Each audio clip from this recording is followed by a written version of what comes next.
8 दिसंबर 2024। अस्सलाम वालेकुम फ्रेंड्स, मैं हूं तलहा मलिक और वेलकम करता हूं आपको easy gardening with Talha YouTube channel पे।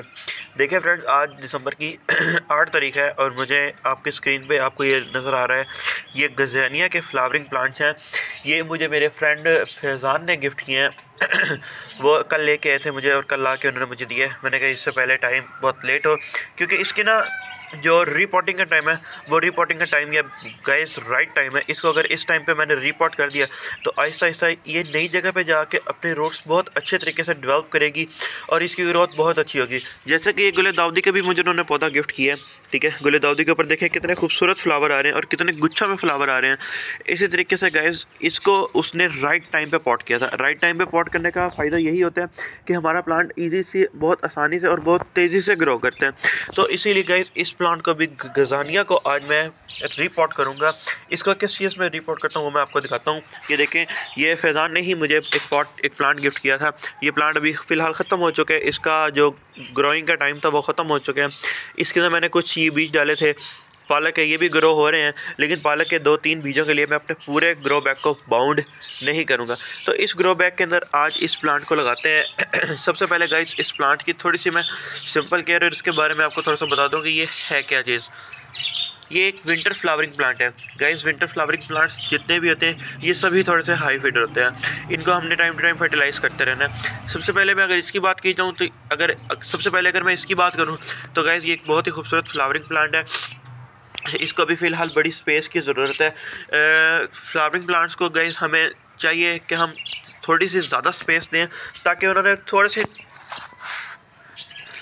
हमें चाहिए कि जितने भी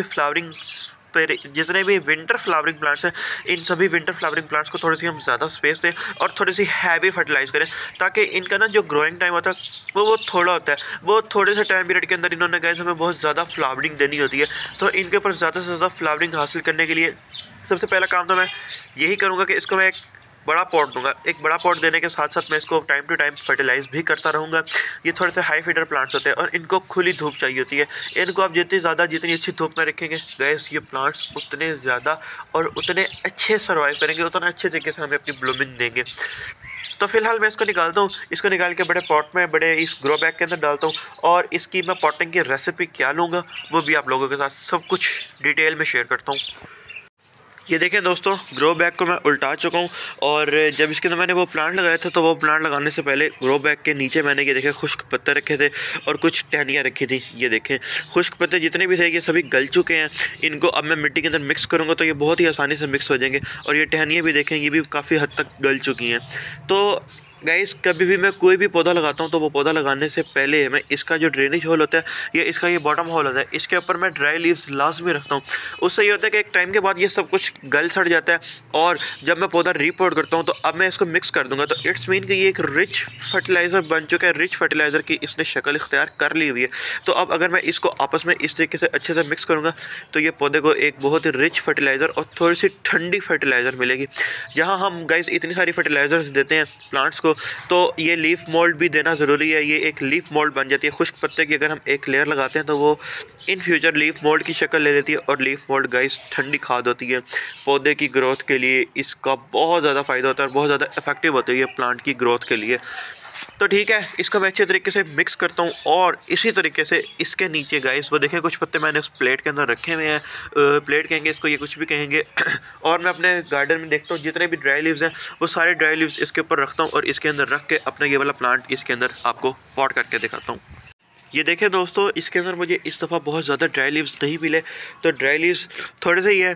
ये थोड़े से ड्राई लीव्स इसके ऊपर मैं मिट्टी डालूंगा और इसके ऊपर मेरी मम्मा ने कुछ किचन वेस्ट रखा हुआ है, मेरी मदर ने, तो किचन वेस्ट भी मैं इसके ऊपर डालता हूँ। वो सारा कुछ डाल के मैं आपको ऑन कैमरा ही दिखाऊँगा।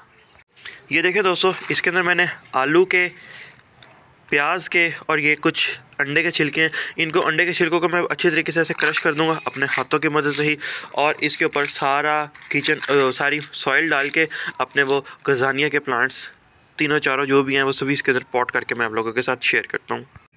ये देखें दोस्तों, मेरे पास कुछ ये केले के छिलके भी बड़े थे खुश्क हुए। ये देखें, ये बिल्कुल इतने खुश्क हुए हैं कि ये देखें इनको मैं ऐसे तोड़ता हूँ तो तोड़ते हुए आवाज़ आती है। ये देखें, ये खुश्क मेरे पास केले के छिलके पड़े हुए थे। ये एक लेयर मैंने केले के छिलकों की लगाई है।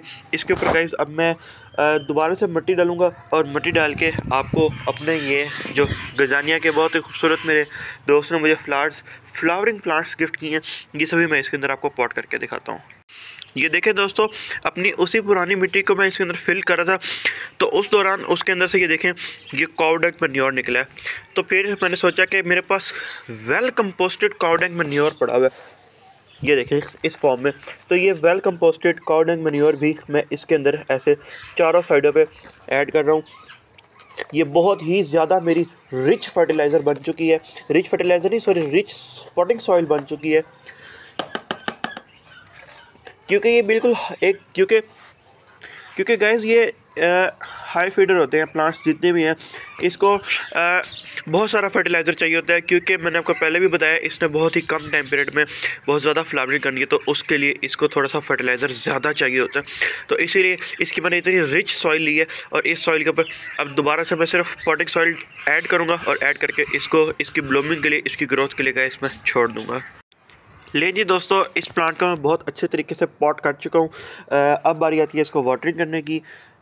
इसको मैं हल्की सी वाटरिंग कर दूंगा, ये देखें गाइस, इसको बहुत अच्छे तरीके से वाटरिंग कर दूंगा और इसको मैंने भर के वाटरिंग करना है, ताकि इसकी सॉइल जो है वो अच्छी तरीके से नीचे तक इसकी सॉइल जो है वो गीली हो जाए एक ही दफ़ा। और गाइस दूसरी बात ये देखें मेरी बहुत सारी सॉइल बच भी गई है।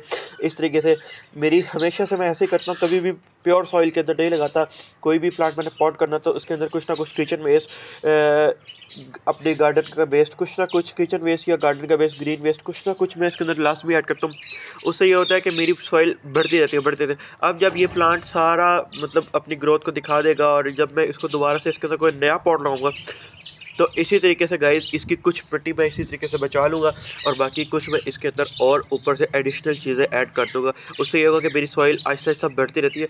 कभी भी अब मैं नर्सरी से नई सॉइल परचेज़ नहीं करता, मैं हमेशा से अपनी इसी सॉइल को टाइम टू टाइम बढ़ाता रहता हूँ। तो उससे ये होता है कि मुझे एक तो सॉइल की कमी नहीं होती, सॉइल मेरे पास पड़ी रहती है, और दूसरी बात ये कि जब भी किसी नए प्लांट को मैं पॉट करता हूँ तो उसके लिए मुझे नई मिट्टी परचेज़ करने की ज़रूरत नहीं पड़ती। हमेशा से मेरे पास मिट्टी तैयार रहती है, रेडी रहती है।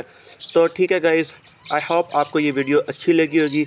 अगर आपको ये वीडियो अच्छी लगी तो मेरी इस वीडियो को लाइक और मेरे चैनल को लाजमी सब्सक्राइब कीजिएगा। अपने बहुत सारे दोस्तों से मेरी ये वीडियो शेयर कीजिएगा। अपनी बहुत सारी दुआ मुझे याद रखिएगा। अल्लाह हाफ़िज़ नासिर।